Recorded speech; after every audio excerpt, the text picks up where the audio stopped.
역대기 하권 13장 아비야의 유다 통치. 예로보암 임금 제18년에 아비야가 유다의 임금이 되어 예루살렘에서 세 해 동안 다스렸다. 그의 어머니 이름은 미카야인데 기브아 출신 유리엘의 딸이었다. 아비야와 예로보암 사이에 전쟁이 벌어졌다. 아비야는 전투에 능한 정예 용사 40만을 이끌고 싸우러 나갔고 그에게 맞서 예로보암은 정예 용사 80만을 거느리고 전열을 갖추었다. 그때 아비야가 에프라임 산악지방에 있는 스마라임 산 위에 서서 말하였다. 예로보암과 온 이스라엘은 내 말을 들어라. 너희는 주 이스라엘의 하느님께서 소금 계약으로 다윗과 그 자손들에게 이스라엘을 다스릴 왕권을 영원히 주신 것을 알지 않느냐. 그런데도 다윗의 아들 솔로몬의 신하 느밧의 아들 예로보암이 일어나 자기 주군에게 반역하였다. 그래서 건달들과 무례한들이 그에게 몰려들어 솔로몬의 아들 르하밤에게 맞섰다. 그때 르하밤은 아직 젊고 마음이 연약하여 그들에게 맞설 힘이 없었다. 지금 너희는 수많은 무리를 이루고 예로보암이 신이라고 만들어둔 금송아지들이 너희와 함께 있다고 해서 다윗 자손들의 손에 맡겨진 주님의 나라에 맞설 힘이 있다고 생각하느냐.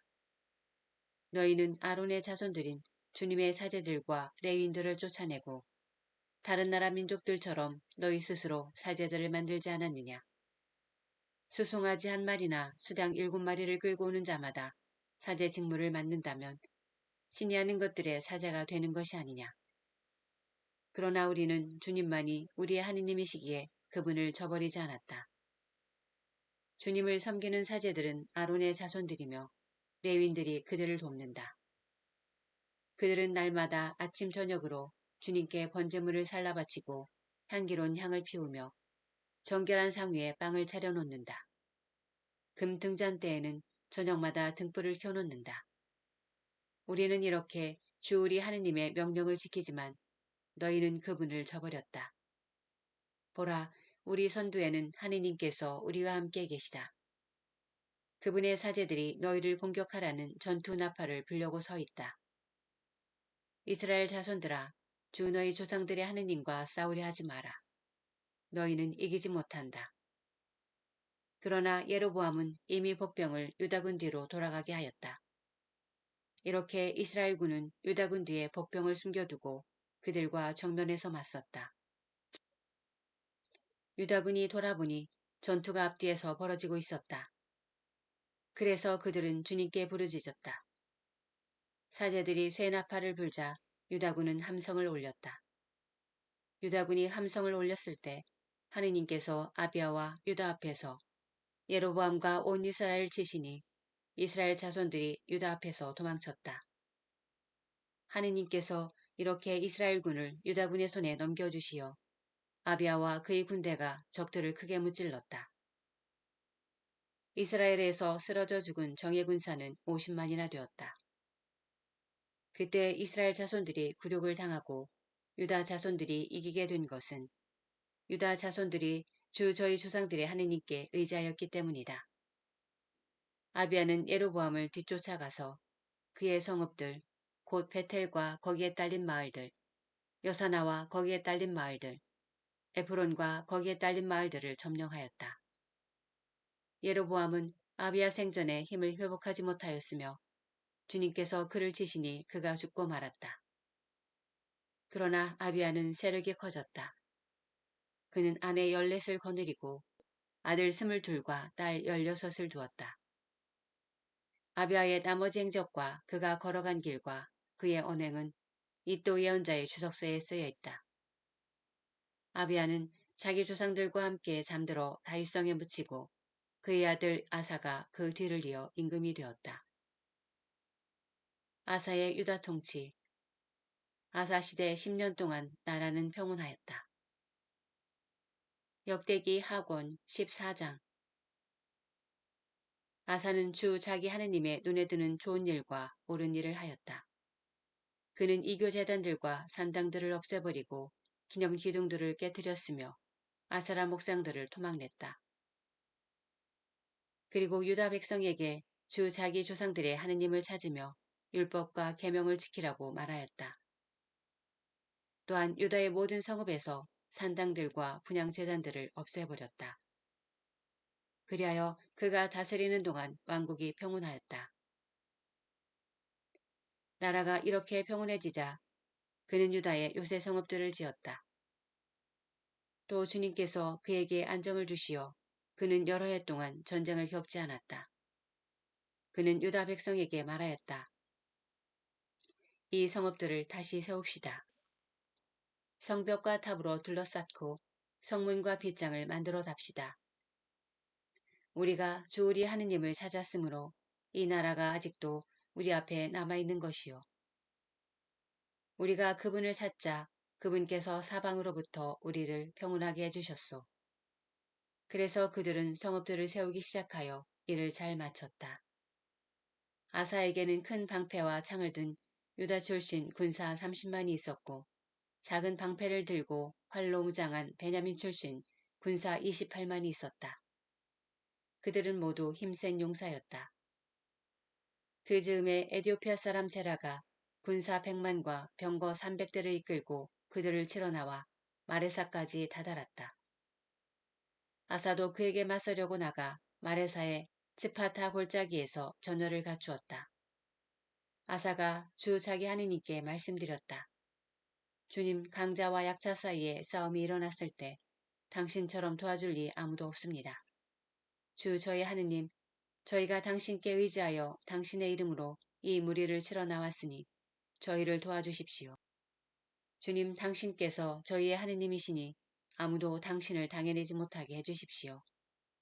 주님께서 아사와 유다 백성 앞에서 에디오피아인들을 치시니 에디오피아인들이 도망쳤다. 아사와 그의 군대는 그라르까지 에디오피아인들을 쫓아갔다. 에디오피아인들은 쓰러져 아무도 살아남지 못하였다. 이렇게 그들은 주님과 그분의 군대 앞에서 패배하였고 유다군은 아주 많은 전리품을 거두었다. 그리고 그라르 주변의 모든 성읍 주민들이 주님에 대한 두려움에 사로잡히자 유다군은 그 모든 성읍을 치고 노획하였다. 그곳에는 노획거리가 많았던 것이다. 그들은 가축 치는 자들의 천막도 쳐서 많은 양과 낙타를 끌고 나왔다. 그런 다음에 그들은 예루살렘으로 돌아왔다. 아사의 개혁. 그때 하느님의 영이 오뎃의 아들 아자리아에게 내리니 아자리아가 아사 앞에 나아가 말하였다. 아사 임금님과 온 유다와 베냐민은 제 말씀을 들으십시오. 여러분이 주님과 함께 있으면서 그분께서도 여러분과 함께 계시고 여러분이 그분을 찾으면 그분께서도 여러분을 만나주실 것입니다. 그러나 여러분이 그분을 버리면 그분께서도 여러분을 버리실 것입니다. 이스라엘은 오랫동안 참 하느님도 가르치는 사제도 율법도 없이 지내왔습니다. 그런데도 그들이 곤경 가운데에서 주 이스라엘 하느님께 돌아와 그분을 찾으면 그분께서는 그들을 만나주셨습니다. 그때에는 온 땅에 큰 소동이 벌어져 사람들이 평안히 나들이도 못하였습니다. 민족이 민족을, 성읍이 성읍을 쳐부수었습니다. 하느님께서 온갖 재난으로 그들을 혼란에 빠뜨리셨기 때문입니다. 그러나 여러분은 용기를 내시고 여러분의 손에 힘을 잃지 마십시오. 여러분이 하는 일에 보상이 따를 것입니다. 아사는 이 말, 곧 오뎃 예언자의 예언을 듣고 용기를 내어 유다와 베냐민 온 지방에서 그리고 에프라임 산악 지방에서 점령한 성읍들의 혐오스러운 것들을 없애버렸다. 그런 다음 주님의 집 현관에 있는 주님의 제단을 보수하였다. 그는 또 유다와 베냐민 백성 그리고 에프라임과 므낫세와 시메온에서 넘어와 그들 곁에서 나그네 살이하는 이들을 불러 모았다. 주 아사의 하느님께서 그와 함께 계시는 것을 보고 많은 사람이 이스라엘에서 떨어져 나와 그에게 넘어왔던 것이다. 그들은 아사 통치 제15년 셋째 달에 예루살렘으로 모여들었다. 그날에 그들은 자기들이 가져온 전리품 가운데 소 700마리와 양 7,000마리를 주님께 희생제물로 잡아 바치며 마음을 다하고 목숨을 다하여 주 저희 조상들의 하느님을 찾겠다는 계약을 맺었다. 그리고 주 이스라엘의 하느님을 찾지 않는 자는 낮은 사람, 높은 사람, 남자, 여자 할 것 없이 다 죽이기로 하였다. 그들은 고함 소리와 함성과 쇠나팔과 뿔나팔 소리가 울리는 가운데 주님께 맹세하였다. 온 유다 백성이 마음을 다하여 맹세하고 정성을 다하여 그분을 찾자 그분께서 그들을 만나주셨으므로 그들은 자기들의 맹세를 두고 기뻐하였다. 그리고 주님께서는 사방으로부터 그들을 평온하게 해주셨다. 아사 임금은 자기 어머니 마아카마저 아세라를 위하여 역겨운 상을 만들었기 때문에 모 자리에서 물러나게 하였다. 그는 그 역겨운 상을 잘라내고 조각내어 기르는 골짜기에서 불살라버렸다. 산당들은 이스라엘에서 없애버리지 않았지만 아사의 마음은 살아있는 동안 내내 주님께 한결같았다. 그는 아버지와 자기가 봉헌한 예물, 곧 은과 금과 기물들을 하느님의 집에 들여놓았다. 그 뒤에 아사 통치 제35년까지 전쟁이 없었다.